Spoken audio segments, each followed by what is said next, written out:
کیا آپ جانتے ہیں کہ غزوہ احد میں ایک ایسا واقعہ پیش آیا جبکہ ایک منافق نے پیارے آقا صلی اللہ تعالیٰ علیہ وسلم پر مٹی پھینکی اور صحابہ اسے قتل کرنے کے لیے دوڑے، مگر پیارے آقا صلی اللہ تعالیٰ علیہ وسلم نے ایسا کرنے سے منع فرما دیا۔ آئیں سنتے ہیں ایک ایمان افروز واقعہ۔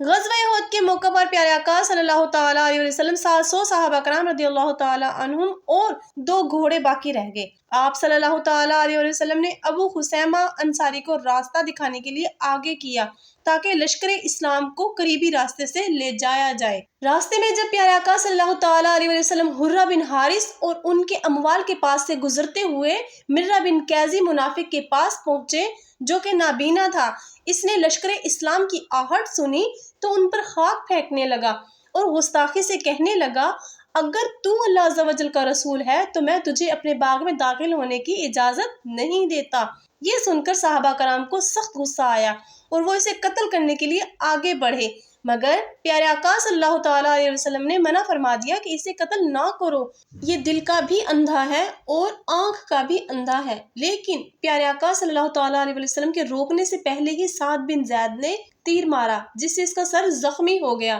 پھر لشکر اسلام 15 شوال المکرم بروز ہفتے کو کوہ احد کے قریب وادی کے کنارے پہنچا۔ جب پیارے آقا صلی اللہ تعالیٰ علیہ وسلم نے جنگی حکمت عملی کے تحت پہاڑ کو اپنی پشت پر رکھا اور کوہ اونین کو بائیں جانب رکھا، وہاں ایک درہ تھا جہاں سے دشمن عقب سے حملہ کر سکتے تھے، اس لیے پیارے آقا صلی اللہ تعالیٰ علیہ وسلم نے 50 تیر انداز اس درے پر مقرر کر دیے اور عبداللہ بن جبیر کو ان کا سردار مقرر کیا اور انہیں سختی سے ہدایت کی، اگر تم دیکھو کہ پرندے ہمارے جسم اٹھا لے گئے ہوں تب بھی اپنی جگہ نہ چھوڑنا، اور اگر تم دیکھو کہ ہم دشمنوں کو شکست دے چکے ہوں تب بھی اپنی جگہ پر